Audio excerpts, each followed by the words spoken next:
All right, really pleased to be here with you today.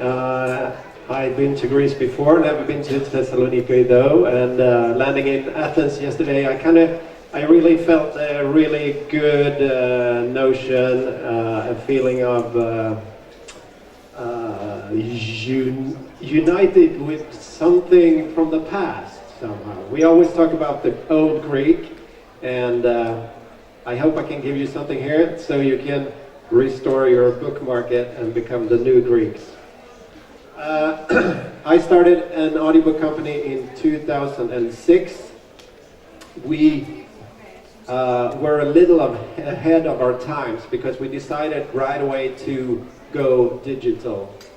And that was not a very good financial move, I will tell you, because there were maybe a few more distribution possibilities than you have right now here, but still. So I'm going to take you through a bit of the history, and I'm also going to talk a lot about the streaming services and also about some of the opportunities that I can see that can be possible here in Greece. And I think the speaker before me ended really well in saying that you need to move faster towards the digitalization. I think it's inevitable, and I think also there will have to be some modernization of the publishing industry in Greece, getting some more millennials in there, some more women, and not only us gray-haired guys with jackets. So we started this company in 2006. I'm actually a musician from the beginning. My partner at the time, he had recording studios. We thought it'd be very easy to just, we were used to recording pop music, so recording just one voice was really easy for us. So we hit it off. We had some connections to the book industry.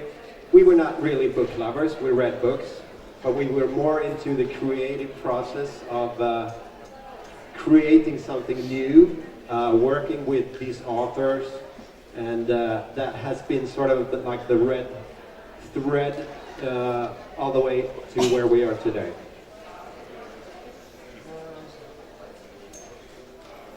When we started off, audio has been around for a long, long time in Sweden. We listened to cassettes, then, LPs, then we started with the CDs. So when we started off, the CD was the main thing. You did if it was a 10-hour book, it would be like 12 CDs or something like that. So there was a lot of distribution, where to print. We printed in Poland, then in Latvia to reduce the cost. And we also had a warehouse in the forests of Dalarna, which is in the north of Sweden. Last year we sold out most of the CDs. And we had, like a Europal, you know what that is? We had 150 of those with plastic CDs on. Now they're gone. From there, we also had the libraries, and we had a distributor that was owned by some of the larger publishing houses. So they set it up so that we could distribute digital content to both a la carte sales, which is you buy one book, you get one book, and also to the libraries. So there was already some distribution going on. And we didn't understand the business at all. We were not businessmen at the time, which we became later. We had some number ones pretty quickly. We signed up with Storytel in 2007. Storytel is now almost the largest streaming company for audiobooks in the world. So I'm going to talk a lot about them. I think we were the second company to sign with them. In 2006, Spotify was also started in Sweden. And now they are, of course, really huge. I don't know if you use Spotify here, but a lot of people do. 200 million at this point. So 2006 was really a starting point. And for the first year, the first half year we worked with Storytel, we invoiced 20 euro. That's for the first 6 months of hard work. We invoiced 20 euro. And so 10 years later, we invoiced 38,000 times that amount. Calculation going on, yeah? So it was a good investment, really. Okay, so I'm going to talk a lot about streaming and how the streaming services has changed the way we do the audiobooks and how we think about it. So when we started out, it was basically the same as the normal book market. The audience was the same. We could do Nobel Prize winners. We would sell 3,000 copies. We could do literary works. We would sell enough to make it profitable. But somehow, and there was this club where you could sell the CDs. So you could sell a lot of CDs.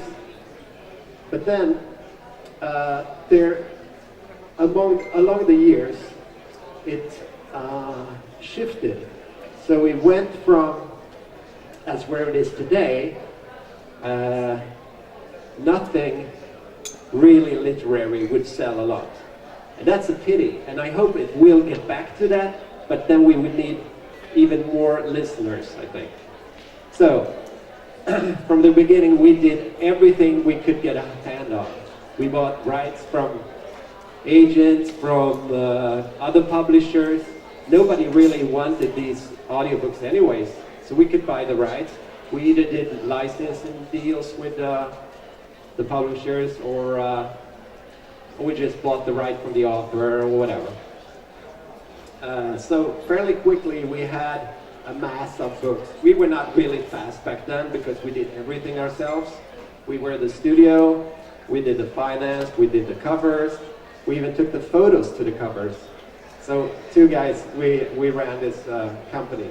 And at the same time, Storytel opened, and they were also like entrepreneurs, really not coming from the book industry in itself. So our books got the same attention as any book. They didn't care if it was, Bonnier's top seller. They would put our book next to it. And so Storytel became this really democratic flow of books. And it has remained that way since up until now, actually. And that also made it possible to break debut authors, which you can't really do in the physical market, because in the physical market there's these top guys and gals that decide what goes into the shops. So if you come with too many debuts, and it's just like all of you wrote a crime novel, I'm going to present it, they're not going to take any of them, because he's on his second, and that one sold a lot. So, but in this system, we got up a lot of debuts. We bought some really crappy stuff, but the authors learned, and they wrote more and more books, and we still got them up there. And I have some text from the CEO of Storytel, and he says, "Are you going to do book 2 of this author? The people really hate it, but you sell a lot." So, and we say, "Yeah, we signed her whole backlist catalog," and he's like, "Yeah, man." And the other thing that really has happened is that getting a new audience is really a key to their success, and our success for that matter. Because who buys books in a shop? Yeah, there's the women 35 to 65, perhaps. That's the standard. Not very many men go into a bookstore and buy a lot of books. Men used to do that with music. So what really kept the music going before the streaming started was that a lot of men with money could buy like 5 or 6 CDs every Friday, and that kept the motor going for some time. But people don't do that with books.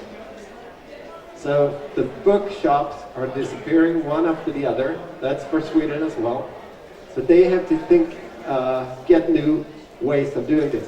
But what happened here is that a lot of people that did not read books started to use this because they also wanted to be in the conversation. They also wanted to hear the stories, exciting stories. They wanted to talk about stories. But if you're not an academic or intellectual person, you are really afraid if you pick up a book like this and you think, wow, I'm going to spend like 15 hours with this book. And you rather not. But having it in your ears is much easier. And then you can also do something else at the same time. Really crucial, getting a new audience. We often talk about like the sort of mid person in Sweden as our customer. Those that, you know, have a normal job, they shop at a low price warehouse. So we sort of aim and see what can we do that fits that person. Okay, so what makes these streaming services good is, and let's see how I should phrase this. So it's a subscription service. You pay every month. It's like 15 euros every month. In some countries like Brazil, it's only 7 euros. In Russia, it's 7 euros. You pay that, and you have all these books available all the time in your pocket. So you can pick and choose. You can start a book, you don't like it, you move to the next. You can do that in a physical store. And another thing that happens, I'm not sure if that comes on another slide, but when people really love a book, and there's a lot of sales, like there's a couple of thousand sales the first week, maybe 2,000 the next, and it goes on like that. When people have listened to the book, they immediately want to listen to another book by the same author. The second they end it. So if you have a series of books, maybe published 1 week at a time, that's a super hit.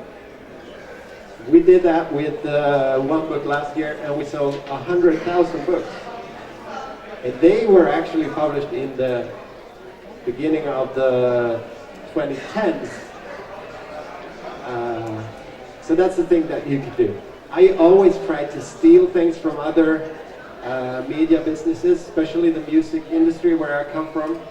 And as you know, like for the Beatles, they will never ever write new music again. So what they do? Yeah, they remaster the old ones, and they have like a 20th century remaster version, and everybody want to listen to that. So that's something you can do in the publishing business as well. As I said before, listening to audiobooks really fits with the modern day life. We want to do it when we bike to the job, because before you would sit down, you will put the CD in the CD player, and you would sit there and listen, just as you would with a book. But now you can jump around, you can even have a dance and whatever. And so the argument for competing with the other media, and that also goes for what you said, is that you can do other things at the same time. And you also can learn some stuff. And you can be part of something else. What we have seen, that goes for like younger women, is that they don't listen a lot to the audiobooks yet because they tend to read more. That was just a quick pass. Okay, so what it has also created is that the backlist is living forever. So as long as the author puts out new books and you have the rights to a couple of the first ones, those will start to sell once they release a new book. And of course, this is pretty obvious. The books will be available for a really long time. More than 50% of what we make are made from backlist sales. Last year, I think we sold like 1.3 million audiobooks in Sweden, and that's a lot. I think we sell something like 2,500 books every day. On a good day, maybe 3,000 or 4,000 books. And with a sale, I mean like a stream or whatever, a loan or anything like that.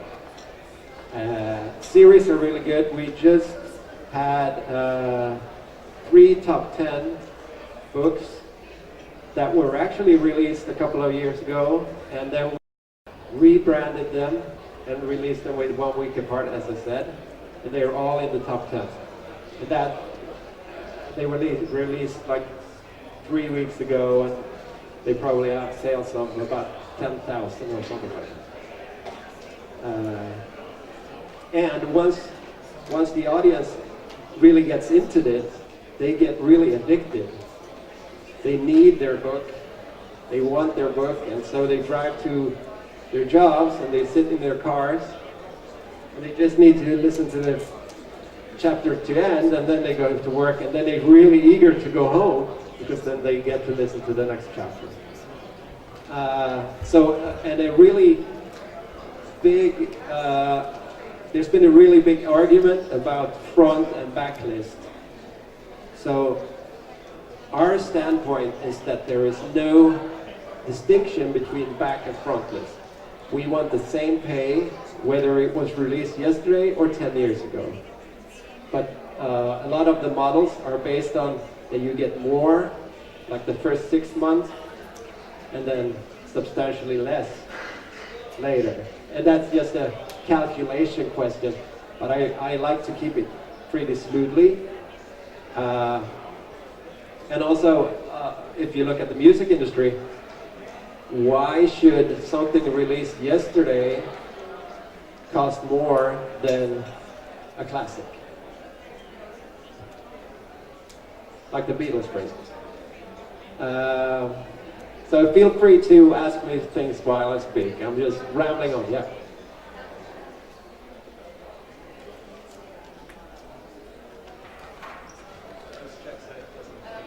I have a couple of very basic questions. I come from documentary film, but I can see similarities in this production. I'd like to know how you pay the authors, especially if they're not going through an agent. And do you do it by a fixed percentage, or is it a flat rate? What is best for everybody? Yeah, okay, so the question is how we pay the authors the same way that everybody does in publishing. They get an advance, they get a royalty rate, and they get paid once a year. And so that's another thing that we are trying to I don't think it's fair that if you work with something, you only get paid once a year. So we're trying to, with our digital accounting system, we try to even that out so that the authors can get paid every quarter instead. And I hope that will be happening later this year, actually. But it's basically the same. It doesn't matter if they go through agents or if it's straight to us, really. All right.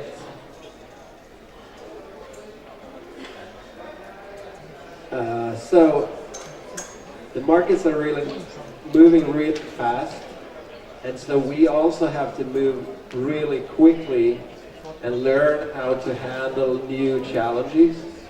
So I was telling about some payment models that made some of our books really less valuable overnight, actually. And some of the other books, basically it's like this. Before, everything was counted in how many hours it was, and above a certain level, which was 4 hours, you will get 100%. Yeah, but now it's based on how many hours it is, or minutes. So the 4-hour book that before got 100% now only gets half of an 8-hour book. So that sort of has to be even out somehow. But anyways, so the markets are moving really fast. In Sweden we have Storytel, we have Bonnier's own BookBeat. We also have Next Story, and they are competing for the same customers. Recently, a war has broken out between Storytel and Bonnier's, which I really enjoy. You should enjoy wars, but since we are on both platforms, it doesn't matter if they have a fight. The fight is about payment, of course. So Bonnier's has taken away their front list from Storytel, and I think Storytel will take away some of their lists from Bonnier's, and then there's a war. Basically the same as Netflix, Disney, actually. So and these distribution channels, they would have to compete with their own originals. So the people will turn to this one because it's like, I have Netflix, I don't have HBO, even though I want to watch some HBO stuff, but I don't have it. So if you want the whole everything, you will need to have like a couple of different subscription services, but we'll see what happens. Then there's also if you look at the really big market, the global market, really big companies buying up smaller companies. So I think some of the Swedish, not Bonnier's, but maybe the others, will be bought by really, really huge players, perhaps like Google or Apple or so, in the end at least. A lot of the digital platforms were created not from people from the book market, but rather from startups or tech. So there are a lot of different payment models. You know that as well. And that sometimes makes it really hard to make a really good budget for things. Also because it can change really quickly. The narrator's role has become very, let's say it like this. When we started using unknown narrators in the area where we lived. They cost like a fraction of what the Stockholm-based narrators took. The Stockholm-based narrators all came from this theater called Dramaten, which is the national scene, and they all spoke like this, which we found really boring. Why? I mean, why do we all have to sound like this? Instead of having something really fresh, like you feel the energy and stuff. So that's what we did, and that's part of how we grew the economy. But now there's been a shift towards just like 10, 15 narrators if you want to be in the top 20. So some of the books you really need those narrators to go all the way. Okay, so since the publishing industry as a whole is going down the drains, as you know, there's nothing really pointing upwards in the physical book world, unfortunately. Everybody turns to audio. All the publishers say, oh, we got to do audio. We got to make some money. But of course they're not going to make money. It's only going to cost them money because they're going to choose the wrong titles. They have, say you have a mid-sized left-wing publishing company in Sweden. I'm not going to say any names. And you say, oh, we need to do audio. We have this crime writer that was really big 20 years ago. Maybe we can do that. So they spend like 5K or 6K on producing it. And nothing will happen. Because they didn't do the right cover. And the book didn't fit for the audience that we had. So what we are hoping for is the publishing death. That will get rid of some of those mid-sized companies so we can move up in there. And it's going to happen. It happened, we started in 2007. The same thing happened. You know, we have this Christmas gift of the year in Sweden. So I guess it's the shops that decide what it is. And in 2007, it was the audiobook CD. So every publisher, yes, finally we're going to make some money. And so what happened, it put so much money in it, and it ended up in the warehouse in Dalarna, which is the forest in the north of Sweden, where we had all the plastics in the beginning. Yeah? Okay, yeah.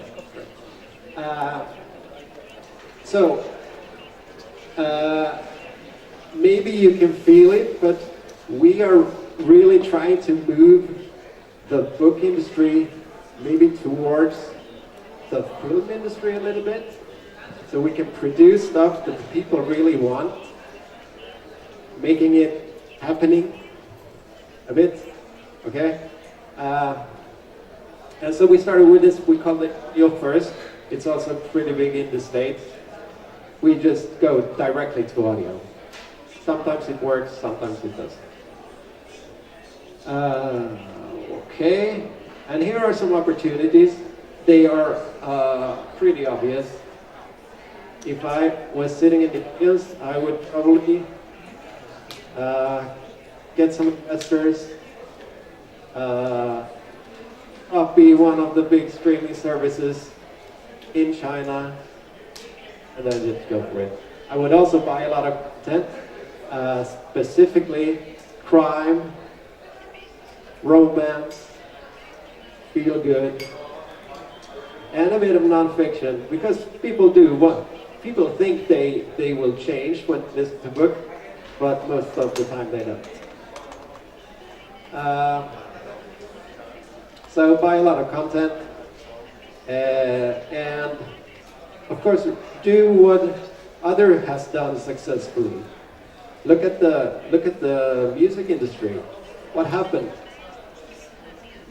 What happened with Spotify? Where are they going? They are buying podcast companies. What does that mean for us? Should we go into podcasts? Is there money in podcasts? Not yet, but maybe later. Who knows? Oh, yes. And this is our website. It's also in English, with some nice pictures and texts. And if you think you have a great opportunity, you can share it with me and email me. You can also have my card if you want. And I say, let's go. Ευχαριστούμε πάρα πολύ, Ματίας. Θα έχουμε την ευκαιρία και μετά να συζητήσουμε.